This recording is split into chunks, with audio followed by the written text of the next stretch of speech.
Hey guys, this is Gutsy Canuck here, bringing you another video. This one is going to be on how to play Viper offlane. As you can see here by my game history, I've had a few Viper losses recently, but otherwise, all wins. Specifically, I had calibration games starting at this gyrocopter game. As you can see right here, I just earned Divine 3 not even a day ago. And I won every single time I picked Viper during those calibration games. And it got me Divine 3. The recent ones I've lost have just put me underneath, just by one game. But otherwise, I'm technically still Divine 3. So it's a Divine 3 level Viper offlane. There's nothing special about this. A lot of the pros do this build. That's where I got it from. So this is not a gutsy sway of Viper. This is just a Viper off. So how you're going to build Viper is you're going to put your first point in W, your second point in Q, your third point in Q, your fourth point in E, your fifth point in Q, and then finally your alt. This is what your starting is going to look. Starting items will be a Tango, 2 Mangoes, 2 Clarities, a Salve, and then a Circlet. This is what your starting items are going to look like right here. What you'll do is the minute you get enough gold, you'll buy Sage Mask and 2 Clarities. And then after that, you will buy Brown Boots, which will substitute one of these items. And then you will finish your Urn. You will then go your Wand, your Raindrops. So this is what your pretty much standard beginning of the game item build is going to look like right here. Then you will finally move on to big items. The Atos is going to be your main one because this is going to help you catch people.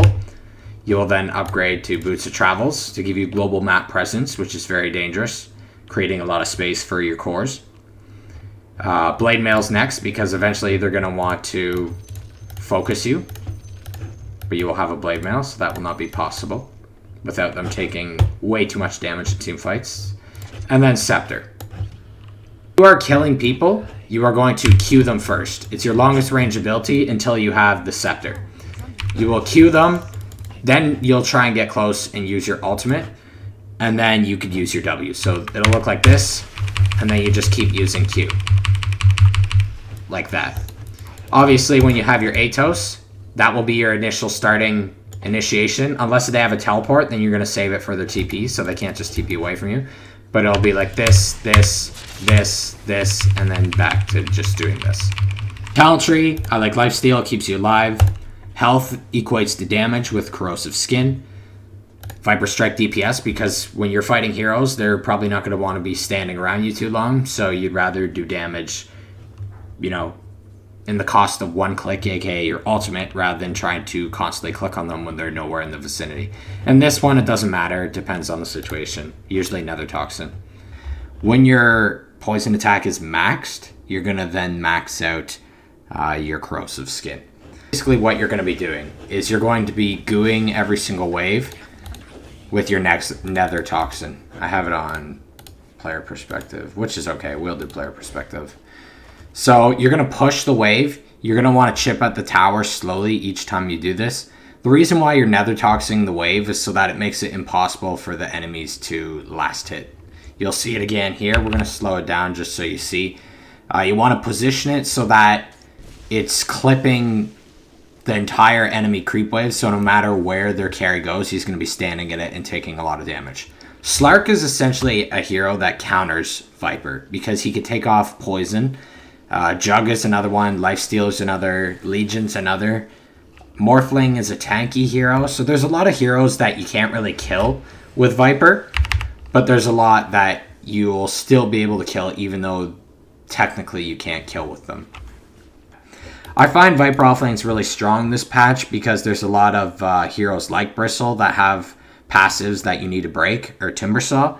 You won't be laning necessarily against them, but later on in the game, you will just be a huge asset to killing. See how I'm harassing him with poison? Okay, so he goes on me, and then I have Slaughter here with me. I do not back away. I just fight and throw as many poison stacks and get the kill. Oracle goes out of position, we just kill him. As you can see here, he's not even out of position. Slark is, so we just kill Oracle, and then Slark has to run away. He nearly dies too. Okay, so this is basically how your laning phase is going to go.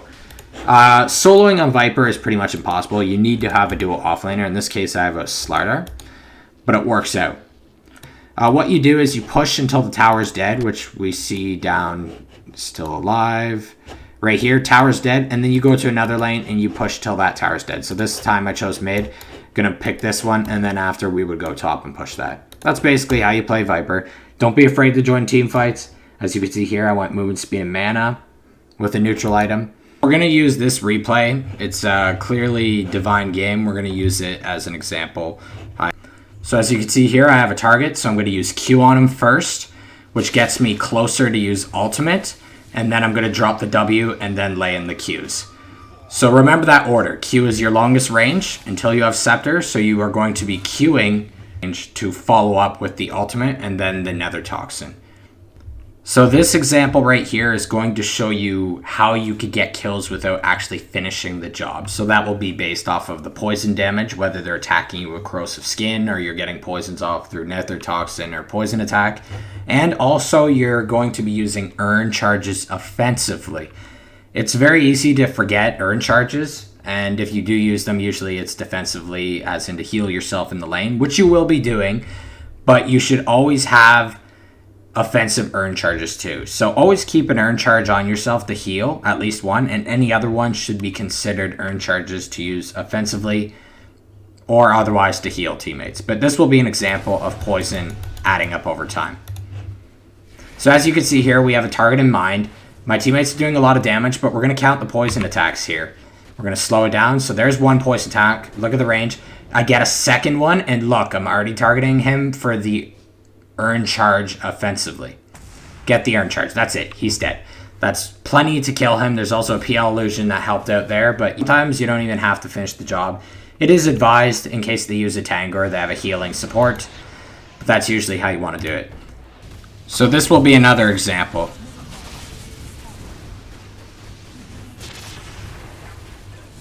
As you can see there, did Q, did my ult, did Atos. That's everything there is to the guide. There is one more very important thing that I did not mention and you must remember. Clarity is going to be your best friend every time you play Viper. He's very mana starved. Each time you're getting kills and harassing, you're expending a lot of mana, so you need to get used to popping clarities and making sure that you're not getting damaged. You could always be long range to do damage, so it's hard for enemies to cancel the clarity off you without taking a ton of damage. So you could also use it in a sense to bait out kills as well. But clarity is your friend. After you use about 2 Nethertoxin in laning phase, you should be popping a clarity so that you get that mana right back up just in case you ever need to go and kill people. And the first initial mangoes that you have, you're going to be using those to get kills too. If you're constantly hitting a dude with level 2 poison attack and you run out of mana, you have those 2 mangoes, you just pop one and you just keep going until that guy's dead. So get used to that. Don't be afraid to buy salves too. You know, just because you have an urn and you could heal yourself, sometimes that's not the case. So buy a salve and use that. And otherwise, thanks for watching.